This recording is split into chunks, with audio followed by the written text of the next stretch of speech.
सबको नमस्ते। व्याख्यान में आप सबका स्वागत है। इस व्याख्यान से हम लघु सिद्धांत कौमुदी का संधि प्रकरण पढ़ना प्रारंभ करेंगे। संधि का संस्कृत में लक्षण हमने संज्ञा प्रकरण में पढ़ा था। परः सन्निकर्षः संहिता, अर्थात वर्णों के अत्यंत सामीप्य को संहिता कहा जाता है। संहिता का ही दूसरा नाम संधि है। संस्कृत व्याकरण के अनुसार संधि 3 प्रकार की होती हैं: अच संधि या स्वर संधि, हल या व्यंजन संधि और विसर्ग संधि। हम क्रमशः तीनों संधियों का अध्ययन करेंगे। अभी तक आप प्राय 2 कार्य करते आए हैं संधि से संबंधित। एक पदों को मिलाना और दूसरा पदों को अलग अलग करना। जैसे विद्यालय, यहाँ संधि युक्त एक पद है, इसका आपने विच्छेद किया होगा विद्या धन आलय।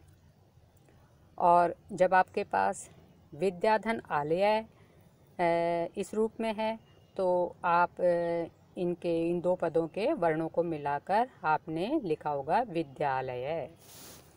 अब हम इन दोनों कार्यों के साथ साथ यह भी सीखेंगे कि किन नियम या नियमों अर्थात सूत्रों से किस प्रक्रिया से क्या क्या परिवर्तन होकर यह विद्यालय रूप सिद्ध होता है। विद्याधन आलय मिलकर के किस प्रक्रिया से विद्यालय बन जाता है। इस तरह इसको सिद्ध करना ही सिद्धि कहा जाता है।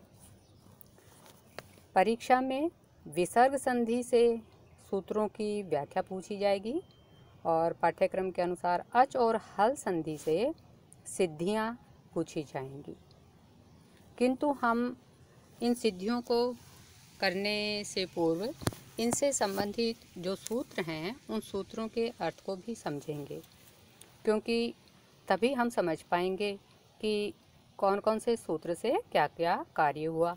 और जब हम ये समझ जाएंगे तो शब्द की सिद्धि करना हमारे लिए आसान होगा। अच संधि में वर्णों में जो परिवर्तन होते हैं उनके आधार पर इसके 8 भेद होते हैं। लघु सिद्धांत कौमुदी के वर्णन क्रम के अनुसार इनके नाम हैं यण संधि, अयादि संधि, गुण संधि, वृद्धि संधि, पररूप संधि, दीर्घ संधि, पूर्व रूप संधि और प्रकृति रूप संधि। इनमें प्रथम भेद है यण संधि।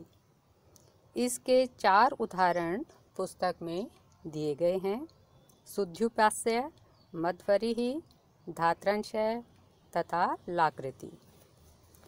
इन 4 उदाहरणों को सिद्ध करने के लिए हमें 7 सूत्र और एक वार्तिक पढ़नी है। इनमें से कुछ सूत्रों का अध्ययन हम इसी कालांश में करेंगे। पहला सूत्र है अच संधि का इको यणचि। सूत्रों की व्याख्या हम संज्ञा प्रकरण में करना सीख चुके हैं। उसी तरह से इन सूत्रों की हिंदी व्याख्या भी करेंगे वृत्ति के आधार पर। किंतु उससे पूर्व यह समझ लें कि सूत्रों में जो विभक्तियां लगी हैं उनको ध्यान से देखें और उन विभक्तियों के आधार पर ही सूत्रों का मुख्य अर्थ करें, क्योंकि विभक्तियों के ही अर्थ होते हैं। जैसे यहाँ सूत्र है इको यणचि। हम इसके पहले पदों को अलग अलग करेंगे। इक है, यण, अचि। फिर इन 3 पदों की विभक्तियों को समझेंगे। इकह में षष्ठी विभक्ति का एक वचन है, यण प्रथमा का एक वचन, अचि सप्तमी का एक वचन। हम संस्कृत वृत्ति को नहीं पढ़े हैं तो इन विभक्तियों के आधार पर ही इस सूत्र का अर्थ कर सकते हैं, और वह यह होगा इकह षष्ठी विभक्ति का एक वचन, तो इसका अर्थ होता है के स्थान पर। इस संधि प्रकरण में हम इस तरह से अर्थ करेंगे के स्थान पर। यण का अर्थ होगा यण होता है, क्योंकि प्रथमा विभक्ति का अर्थ हम करेंगे हो या होता है। अचि सप्तमी का एक वचन, सप्तमी विभक्ति का अर्थ करेंगे के परे रहने पर। तो इस संधि प्रकरण में हम किन किन विभक्तियों के क्या क्या अर्थ ग्रहण करेंगे, यह हमें समझना है। षष्ठी का के स्थान पर प्रथमा हो या होता है, और सप्तमी का अर्थ हुआ के परे रहने पर। तो सूत्र का अर्थ हुआ इक के स्थान पर यण होता है अचि, अच परे रहने पर। हम यूं भी कह सकते हैं अच परे रहने पर इक के स्थान पर यण होता है। अब आपने देख लिया होगा कि यहाँ सूत्र में तीनों पद प्रत्याहार के हैं। इक भी प्रत्याहार है, यण भी प्रत्याहार है और अच भी प्रत्याहार। कहीं भी यह नहीं कहा गया ई उ री के स्थान पर य व र ल होते हैं, ए आ ई उ आदि परे रहने पर अचों को अलग अलग नहीं कहा गया। अतः हमें माहेश्वर सूत्रों के आधार पर प्रत्याहार बनाने सीखने होंगे। तो यहाँ पर अब हम संस्कृत वृत्ति के अनुसार इसका अर्थ करेंगे। बस संस्कृत वृत्ति में इतना और समझाया गया है कि कहाँ पर होता है यह कार्य। तो आगे बताया कि यह प्रकरण किसका चल रहा है, संहिता का, संधि का। तो संस्कृत वृत्ति लिखी है इकः स्थाने यण स्यात् अचि संहितायाम विषये। इक के स्थान पर यण होता है, कब होता है, अचि, अच परे रहने पर। इतना अर्थ तो हमने समझ लिया। आगे वृत्ति का अंश है संहितायाम विषये, संहिता के विषय में अर्थात संधि का प्रकरण होने पर। यह इक के स्थान पर यण कब होता है, अच परे रहने पर, संहिता के प्रकरण में। एक सूत्र की व्याख्या हो गई। अब यह प्रश्न हो सकता है कि यह इक के स्थान पर यह कार्य कहाँ होता है, कब होता है, अच परे रहने पर। तो आगे वाले सूत्र में बताया गया तस्मिन्निति निर्दिष्टे पूर्वस्य। इसकी संस्कृत वृत्ति है सप्तमी निर्देशेन विधीयमानं कार्यं वर्णांतरेण अव्यवहितस्य पूर्वस्य बोध्यम। यहाँ पर तस्मिन्निति निर्दिष्टे दोनों में सप्तमी विभक्ति लगी है। तो अब यहाँ अर्थ हम करेंगे सप्तमी विभक्ति के द्वारा निर्दिष्ट होने पर। कोई कार्य जब सप्तमी विभक्ति के द्वारा इस संधि प्रकरण में निर्दिष्ट किया जाएगा तो वह पूर्व से, उसके पूर्व को होना चाहिए। अब पूर्व को कहाँ होना चाहिए, सूत्र में ये तो कह दिया। तो आगे वृत्ति में स्पष्ट किया वर्णांतरेण अव्यवहितस्य, यह एक विशेषण यहाँ पर आया है कि अन्य वर्णों के व्यवधान से रहित।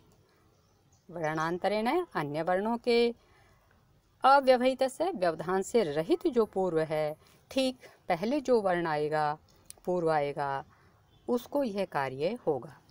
तो सूत्र में सप्तमी विभक्ति कौन से पद में लगी थी, अचि। अचि का अर्थ हमने क्या था कि अच परे रहने पर या स्वर परे रहने पर। अब हम इस सूत्र का अर्थ समझे। जैसे सुधी धन उपास्य है, तो यहाँ सुधी में जो ई है वो इक में आता है। आगे है उपास्य, उपास्य का जो प्रथम वर्ण उ है वह स्वर है। तो इक से परे क्या है, स्वर है या अच है। तो इस सूत्र के अनुसार क्या हो जाएगा, इक के स्थान पर यण होगा। क्यों, क्योंकि जो हमने अभी पढ़ा है आगे वाले सूत्र में कि सप्तमी विभक्ति से निर्दिष्ट जो कार्य होंगे वो ठीक पूर्व वाले को होंगे, तो सुधी के ई के स्थान पर होंगे। उपास्य जो है वो, उपास्य में उ स्वर है और इसके लिए सूत्र में अचि सप्तमी विभक्ति आई है। तो इस स्वर को ये जो उपास्य का उ है, इसके परे रहने से इससे ठीक पहले वाले सुधी में जो ई इक है उसके स्थान पर यह कार्य होगा। यह आगे वाले सूत्र से स्पष्ट हो गया। अब अगली जिज्ञासा हो सकती है कि यहाँ तो अनेक आदेश बता दिए एक साथ, य व र ल, तो कौन सा आदेश करें, किसके स्थान पर कौन सा आदेश करेंगे। ई उ री इनके स्थान पर इन चार में से कौन सा आदेश करेंगे। तो इसका उत्तर आगे वाले सूत्र में दिया गया स्थानेंतरतम है। स्थाने धन अंतरतम है। स्थाने का अर्थ होता है प्राप्त होने पर, किन्हीं आदेश आदि के प्राप्त होने पर या उनका प्रसंग होने पर। अंतरतम है, अंतरतम का अर्थ होता है सबसे अधिक समान, सदृशतम आदेश होता है। जब अनेक आदेश एक साथ प्राप्त होते हैं अनेक वर्णों के स्थान पर, तो उनमें जिस वर्ण के जो सबसे अधिक समान है आदेश, वही उसके स्थान पर होता है। यह इस सूत्र का अर्थ है। इसकी वृत्ति पढ़ते हैं। स्थाने को समझाया गया वृत्ति में, प्रसंगे सति सदृशतमय आदेश स्यात्। प्रसंग होने पर अर्थात आदेशों का प्रसंग होने पर सदृशतम आदेश स्यात्, सदृशतम आदेश होता है। जिसके स्थान पर वे आदेश होते हैं तो उनमें जो जिसके स्थान पर आदेश हो रहा है उस वर्ण के सदृशतम आदेश वहाँ किया जाता है। जैसे अब यहाँ पर सुधी के जो इक है इसके स्थान पर हमें य व र ल में से करना है कोई, तो हम देखेंगे कि सदृशतम कौन सा वर्ण है। सदृशता देखी जाती है जिन दो वर्णों में हमने संज्ञा प्रकरण में पढ़ा था स्थान और प्रयत्न की समानता हो, तो जो स्थान और प्रयत्न की दृष्टि से एक जैसे होंगे वो सबसे अधिक समान होंगे। हमने पढ़ा था इचु यशानाम तालु कि ई और ये का उच्चारण स्थान तालु है, तो ई के सबसे ज़्यादा समान है य, तो हम यहाँ पर क्या करेंगे, ई के स्थान पर यह करेंगे। इस तरह से ये जो मुख्य सूत्र था इको यणचि, इसकी क्रियान्विति आगे वाले दो सूत्रों की सहायता से होती है। ये दो सहायक सूत्र कहलाते हैं और इको यणचि जो है यह संधि करने वाला मुख्य सूत्र है। जब हम सिद्धि लिखेंगे तो हम लिखेंगे कि इन दो सूत्रों की सहायता से सुधी धन उपास्य यह संधि विग्रह करने पर इको यणचि सूत्र से सुधी के ई के स्थान पर यह आदेश करने पर सुध य धन उपास्य रूप बना। ये जब हम सिद्धि करेंगे शुद्धि उपास्य की तब हम इसको और अधिक स्पष्ट करेंगे।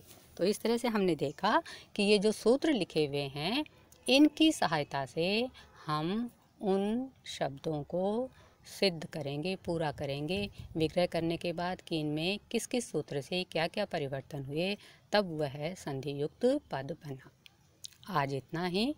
सभी प्रसन्न रहें। स्वस्ति। जयतु संस्कृतम, जयतु भारतम।